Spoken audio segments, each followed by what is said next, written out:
बच्चों, आज हम पढ़ेंगे एनसीईआरटी क्लास 8th की हिंदी की पाठ्य पुस्तक जिसका नाम है वसंत भाग 3।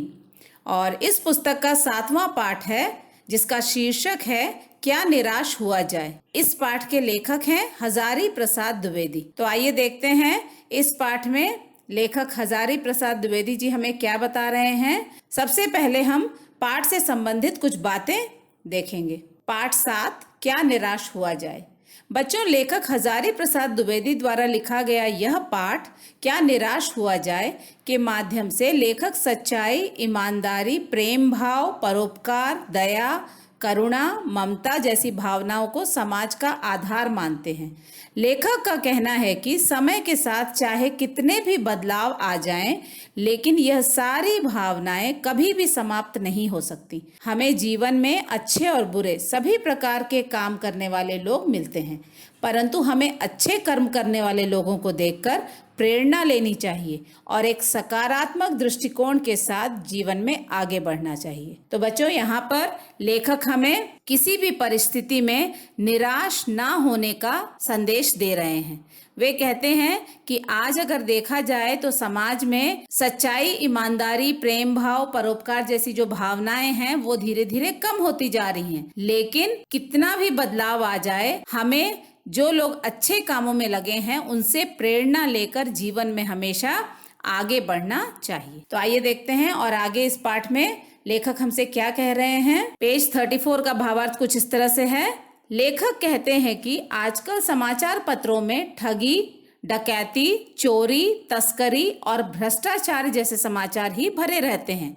इन्हें पढ़कर ऐसा लगता है जैसे देश में एक भी ईमानदार व्यक्ति नहीं बच गया है। आज हम हर व्यक्ति को शक की दृष्टि से देखते हैं। ऊंचे पद पर काम करने वाले व्यक्तियों पर हमारा शक और ज्यादा बढ़ जाता है।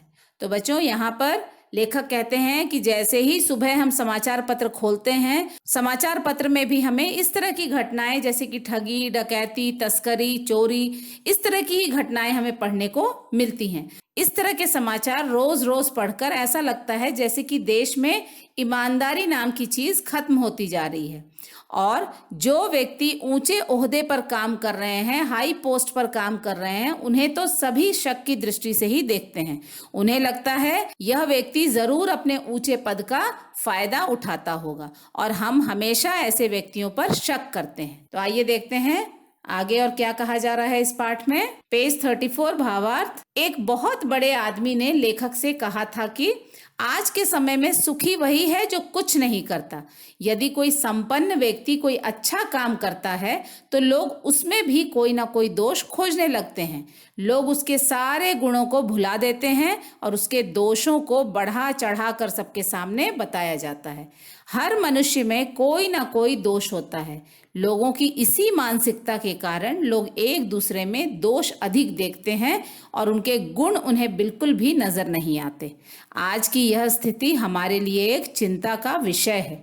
तो बच्चों, यहाँ पर लेखक फिर कह रहे हैं कि यदि कोई अच्छा काम करता भी है तो लोग सोचते हैं कि जरूर इस काम को करने के पीछे इसका कोई फायदा होगा या इसका कोई मकसद होगा, और इसी तरह से लोग उस अच्छे काम में भी कोई ना कोई दोष निकालने लगते हैं। और हमारी इसी मानसिकता के कारण आज हम अच्छे लोगों में भी उनके गुणों को न देखकर उनके दोषों को देखते हैं, क्योंकि इस धरती पर शायद ही कोई ऐसा व्यक्ति होगा जिसमें कि कोई दोष ना हो। लेकिन हमें उसके दोषों को ना देखकर उसके गुणों को देखना चाहिए।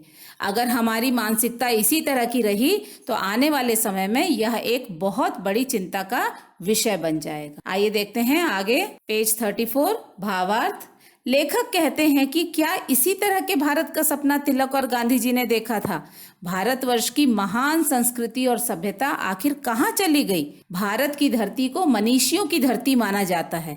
भारत की भूमि को आर्य और द्रविड़, हिंदू और मुसलमान, यूरोपीय और भारतीय आदर्शों के मिलन का स्थान माना जाता है। यह एक ऐसा विशाल सागर है जहाँ विभिन्न जातियों और धर्मों को मानने वाले लोग एक साथ रहते हैं। लेखक कहते हैं कि हमारे मनीषियों के सपनों का यह भारत हमेशा से था, है और आगे भी रहेगा। तो बच्चों, यहाँ पर लेखक फिर से कह रहे हैं कि आज़ादी के समय किसी भी महान स्वतंत्रता सेनानी ने इस तरह के भारत की कल्पना नहीं की होगी। लेकिन आज भारत की संस्कृति और सभ्यता जो कि सदियों से चली आ रही थी, आखिर वह कहाँ चली गई। हमारा भारतवर्ष जो मनीषियों की धरती माना जाता था, जहाँ पर कि एक साथ कई जातियों के, कई धर्मों के लोग रहते थे और आज भी रह रहे हैं, इस धरती को अलग अलग धर्म और जातियों को मानने वाले लोगों के मिलन का स्थान भी माना जाता है। हमारा भारतवर्ष एक विशाल सागर की तरह है, जिसमें कि विभिन्न जातियों और धर्मों को मानने वाले लोग एक साथ रहते हैं। लेकिन लेखक का यह विश्वास आज भी बना हुआ है कि हमारे जो मनीषियों ने हमारी धरती के बारे में सपना देखा था, हमारे भारत के बारे में जो उन्होंने सपना देखा था, वह भारत हमेशा से था, आज भी है और आगे भी हम इसे बनाकर रखेंगे। आइए देखते हैं लेखक आगे हमें क्या बता रहे हैं। पेज 34 का भावार्थ। आज का माहौल इस तरह का हो गया है कि जो लोग ईमानदारी और मेहनत से अपना जीवन चला रहे हैं, वे जीवन भर कष्ट भोगते हैं, और दूसरी ओर झूठ, फरेब और छल कपट करने वाले व्यक्ति फल फूल रहे हैं। ईमानदारी और सच्चाई के रास्ते पर चलने वाले लोगों को मूर्ख, डरपोक और बेबस समझा जाता है। इन सब से जीवन के महान मूल्यों के प्रति लोगों की जो आस्था है, वह भी कम होती जा रही है। तो बच्चों, लेखक यहाँ पर कह रहे हैं कि आज के माहौल में जो सीधे साधे लोग सिर्फ मेहनत और ईमानदारी के साथ अपना जीवन व्यतीत करना चाहते हैं, वो जीवन भर कष्ट में ही जीते हैं, और दूसरी ओर जो छल कपट करते हैं, जो दूसरों को धोखा देते हैं, वो व्यक्ति उन्नति के रास्ते पर आगे बढ़ रहे हैं। ईमानदारी और सच्चाई के रास्ते को अपनाने वाले जो लोग हैं, उन्हें दूसरे लोग मूर्ख और डरपोक समझते हैं। और यही कारण है कि आज जीवन के जो महान मूल्य हमें अपनी संस्कृति से मिले हैं, उनके प्रति जो लोगों का विश्वास है, वो धीरे धीरे कम होता जा रहा है। आइए देखते हैं और हमारे भारतवर्ष में क्या क्या बदलाव आए हैं। पेज 35 का भावार्थ। लेखक का मानना है कि भारत में कभी भी भौतिक चीजों को महत्व नहीं दिया गया। हमेशा मनुष्य के हृदय के भावों को ही सर्वोपरि समझा गया है। आज सभी के मन में लोभ, मोह, काम, क्रोध जैसी भावनाएं ही रहती हैं, परंतु ऐसी भावनाओं को अपने ऊपर हावी होने देना और अपने मन और बुद्धि को उन्हीं के अनुसार चलाना बिल्कुल गलत है। हमें अपने मन और विचारों को संयमित और अपने अधिकार में रखने का प्रयत्न करना चाहिए। तो बच्चों, यहाँ पर लेखक फिर से कह रहे हैं कि शुरू से ही हमारे भारत की संस्कृति यह रही है कि हम भौतिक चीजों को ज्यादा महत्व नहीं देते थे और हम सिर्फ मनुष्य और उसके हृदय में उठने वाली भावनाओं को ही सर्वोपरि सबसे श्रेष्ठ समझते थे। लेकिन धीरे धीरे समय बदलता गया, लेकिन आज लोगों के मन में लालच, मोह, काम, क्रोध जैसी भावनाएं ही देखी जा सकती हैं। लेकिन यदि मनुष्य इस तरह की गलत भावनाओं को अपने ऊपर हावी होने देता है और इन्हीं भावनाओं के साथ वह अपने विचारों को भी बदल लेता है, तो यह बात बिल्कुल गलत है। हमें अपने मन, अपने विचारों को अपने अधिकार में रखना चाहिए। हमें अपनी संस्कृति में सिखाई गई जो बातें हैं, उन्हें कभी भी छोड़ना नहीं चाहिए। तो आइए बच्चों, आगे देखते हैं। पेज 35 का भावार्थ। गरीब और लाचार व्यक्ति जिन्हें 2 वक्त की रोटी और बीमार होने पर दवा भी नहीं मिलती, ऐसे लोग मजबूरी में कभी कभी अपना संयम खो बैठते हैं और गलत रास्ता अपना लेते हैं। हमारे देश में सरकार द्वारा ऐसे बहुत सारे कानून और गरीबों को लाभ पहुंचाने वाले कार्यों की व्यवस्था की गई है। कुछ कार्य जैसे कृषि, उद्योग, वाणिज्य, शिक्षा और स्वास्थ्य की स्थिति को भी और अच्छा और सुचारू बनाने का लक्ष्य भी रखा गया है। परंतु जिन लोगों को इस तरह के कार्य में लगाया जाता है, वे अपनी सुख सुविधा का ध्यान ज्यादा रखने लगते हैं और जिन गरीबों तक इन सुविधाओं का लाभ पहुंचना चाहिए, उन तक इसका फायदा नहीं पहुंच पाता। तो बच्चों, यहाँ पर लेखक कह रहे हैं कि जब व्यक्ति लाचार होता है, अपने पेट की भूख मिटाने के लिए बेबस होता है, तो उस वक्त कभी कभी उसका जो संयम है वो टूट जाता है और वह ना चाहते हुए भी गलत रास्ते पर चला जाता है। लेकिन हमारे देश में इस तरह के कानून बनाए गए हैं जो कि गरीबों के लाभ के लिए हैं, और कुछ ऐसे कार्य जो कि गरीब लोग कर सकते हैं, जैसे कि कृषि, उद्योग, वाणिज्य, शिक्षा और स्वास्थ्य का जो क्षेत्र है वहां पर भी इन गरीब लोगों को मौका दिया जा रहा है। लेकिन इस कार्य में जिन लोगों को लगाया गया है वो अपना फायदा देखते हैं। सरकार द्वारा दिया गया पैसा जो कि गरीबों की स्थिति को सुधारने में लगाया जाना चाहिए, वो पैसा इस तरह के लोग अपनी सुख सुविधाएं बढ़ाने में लगा रहे हैं। तो इस तरह से जो सुविधाएं और जो लाभ सरकारी नियमों के तहत गरीबों को मिलना चाहिए वो उन तक पहुंच नहीं पाता है, और गरीब गरीब ही रह जाता है और वह कष्ट में अपना जीवन जीता है। तो आइए बच्चों आगे देखते हैं इस पाठ में क्या कह रहे हैं लेखक। पेज 35 का भावार्थ। लेखक कह रहे हैं कि भारतवर्ष की विशेषता हमेशा से यह रही है कि यहाँ कानून को हमेशा धर्म के रूप में देखा जाता रहा है, लेकिन आज की स्थिति में कानून और धर्म में बहुत अंतर आ गया है। लोगों का यह मानना है कि धर्म को धोखा नहीं दिया जा सकता, लेकिन कानून को धोखा दिया जा सकता है, और यही कारण है कि लोग धर्म से तो डरते हैं लेकिन अपने लाभ के लिए कानून को धोखा देने से पीछे नहीं हटते। तो बच्चों यहाँ पर धर्म और कानून के बारे में बताते हुए लेखक यह कह रहे हैं कि आज की स्थिति में धर्म और कानून में बहुत ज्यादा फर्क आ गया है, बहुत ज्यादा अंतर आ गया है। लोग अपने धर्म को कभी भी नहीं छोड़ना चाहते। जिस तरह से धर्म में बताया गया है उसी तरह से वो अपना जीवन आगे बढ़ा रहे हैं, लेकिन मौका मिलने पर जो कानून सरकार ने बनाए हैं उन्हें तोड़ने से वो पीछे नहीं हटते। तो आइए देखते हैं आगे क्या बताया जा रहा है यहाँ। दिखावे के लिए लोग चाहे कुछ भी कहें, लेकिन आज भी लोग धर्म को कानून से बड़ा ही मानते हैं। कुछ ऐसे जीवन मूल्य जैसे सेवा, ईमानदारी, सच्चाई और आध्यात्म का महत्व आज भी बना हुआ है। मानव जीवन में आज यह मूल्य कहीं पीछे छूट गए हैं, लेकिन यह पूरी तरह नष्ट नहीं हुए हैं। इसका प्रमाण यही है कि आज भी मनुष्य में प्रेम की भावना, महिलाओं के लिए सम्मान, झूठ और चोरी को गलत समझना, दूसरों को कष्ट ना पहुंचाना और समाचार पत्रों में भ्रष्टाचार के प्रति आक्रोश प्रकट करने का भाव देखा जा सकता है। यह सब बातें यही साबित करती हैं कि मनुष्य उन कामों को गलत मानता है जिनको करके गलत तरीके से धन का संग्रह किया जाता है। तो बच्चों यहाँ पर लेखक कह रहे हैं कि आज भी जो लोग हैं वो धर्म और कानून के बीच में अंतर करते हैं और धर्म को ही बड़ा मानते हैं। कुछ ऐसे जीवन मूल्य हैं जो हमें अपने पूर्वजों से मिले हैं, जैसे कि सेवा भाव, ईमानदारी, सच्चाई और आध्यात्म। इनका महत्व आज भी बना हुआ है, लेकिन मानव जीवन के जो मूल्य हैं, जो वैल्यूज हैं, वो कहीं ना कहीं पीछे छूट गए हैं।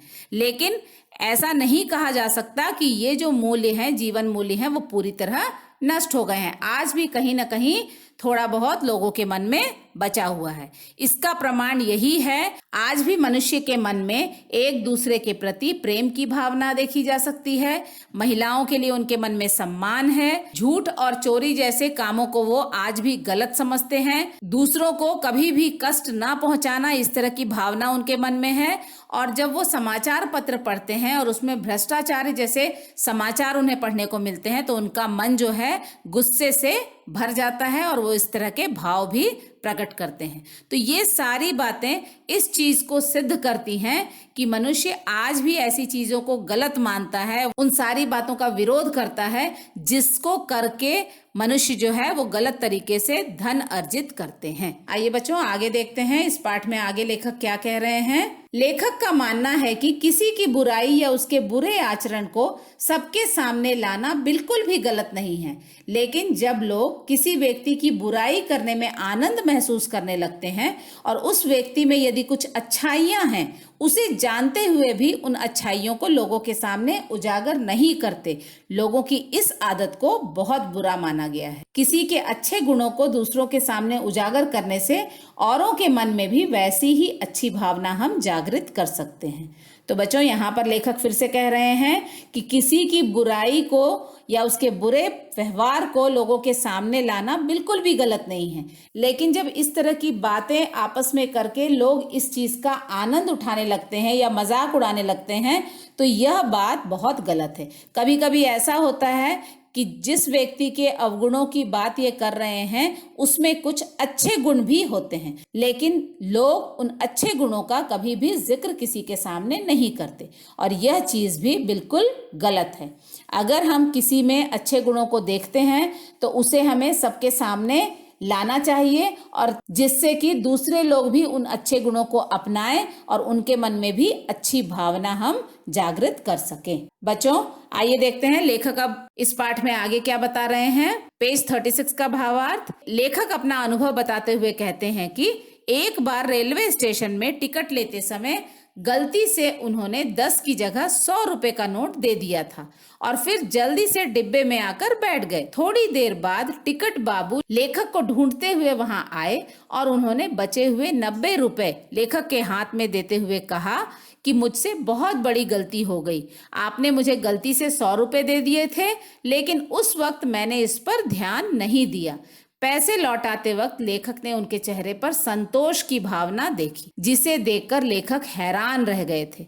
तो बच्चों यहाँ पर लेखक एक बहुत ही अच्छा अनुभव अपना सुनाते हुए कह रहे हैं किस तरह से उन्होंने रेलवे स्टेशन में टिकट लेते समय ज्यादा पैसे दे दिए थे, लेकिन बचे हुए पैसे जो टिकट बाबू था जो टिकट दे रहा था वो लेखक को ढूंढते हुए उनके पास आया और उसने वो बचे हुए पैसे लेखक को वापस किए और अपनी गलती के लिए लेखक से क्षमा भी उन्होंने मांगी। जब वह बचे हुए पैसे लेखक को लौटा रहा था तो उसके चेहरे पर असीम संतोष का भाव लेखक को दिखाई दे रहा। टिकट बाबू के इस व्यवहार को देखकर, इस ईमानदारी को देखकर लेखक हैरान हुए बिना नहीं रह सके। तो आइए बच्चों आगे देखते हैं लेखक अपने जीवन के और किस अनुभव के बारे में बता रहे हैं। रेलवे स्टेशन की घटना इस बात का सबूत है कि दुनिया में आज भी सच्चाई और ईमानदारी खत्म नहीं हुई है। लेखक एक और अनुभव बताते हुए कहते हैं कि एक बार रात के समय वे बस में अपनी पत्नी और 3 बच्चों के साथ यात्रा कर रहे थे। बस एक ऐसे स्थान पर खराब हो गई जहां दूर दूर तक कहीं कोई गांव या आबादी नहीं थी। उस समय रात के 10 बज रहे थे। बस में बैठे सभी यात्री घबरा गए। बस का कंडक्टर बस से उतरा और एक साइकिल लेकर तेजी से कहीं चला गया। बस में बैठे लोग तरह तरह की बातें करने लगे। उनमें से एक ने कहा कि 2 दिन पहले यहीं आसपास में डकैती और बस में लूटपाट की घटना भी हुई है। तो बच्चों रेलवे स्टेशन की घटना से यह पता चलता है कि आज भी लोगों में ईमानदारी और सच्चाई बची हुई है। तो यहाँ पर लेखक अपने जीवन की एक और घटना का जिक्र करते हुए कहते हैं कि एक बार वो अपनी पत्नी और बच्चों के साथ रात के समय बस में सफर कर रहे थे और बस जो है वो सुनसान जगह में, जहाँ पर कि दूर दूर तक कोई भी नजर नहीं आ रहा था, वहां पर उनकी बस खराब हो गई। बस में जो बैठे यात्री थे वो बहुत घबरा गए। उतने में उन्होंने देखा कि कंडक्टर ने एक साइकिल उतारी और उसमें चढ़कर वो वहां से कहीं चला गया। अब यहाँ पर लोग तरह तरह की बातें करने लगे। उन्होंने एक यह भी घटना बताई कि यहीं आसपास कहीं कुछ दिन पहले बस में लूटपाट और डकैती की घटना भी हुई है। आइए देखते हैं लेखक इस घटना के बारे में आगे क्या बता रहे हैं। पेज 37-38 का भावार्थ इस प्रकार है। लेखक के बच्चे पानी पानी चिल्लाने लगे। यात्रियों को लगा इस बस का ड्राइवर और कंडक्टर जरूर डाकुओं और लुटेरों से मिले हुए हैं। कुछ नौजवान तो ड्राइवर से मारपीट करने लगे। ड्राइवर ने हाथ जोड़ते हुए कहा कि मुझे बचाइए, हम लोग दूसरे बस का इंतजाम कर रहे हैं। लेखक ने ड्राइवर का पक्ष लेते हुए लोगों को समझाने की कोशिश की, लेकिन कोई भी सुनने को तैयार नहीं था। इसी तरह से 1.5-2 घंटे बीत गए। लेखक के बच्चे भोजन और पानी के लिए बेचैन थे। लेखक और उनकी पत्नी की हालत भी बहुत बुरी हो रही थी। तो बच्चों यहाँ पर काफी देर तक जब बस उस सुनसान जगह में रुकी रही तो बच्चे पानी के लिए चिल्लाने लगे। बस में बैठे यात्रियों को शक होने लगा कि जरूर यह ड्राइवर और कंडक्टर की मिली भगत है और ये लोग डाकुओं से मिले हुए हैं और ऐसा हो सकता है कि कुछ ही देर में यहाँ पर डाकू आए और वो हमें लूट लें।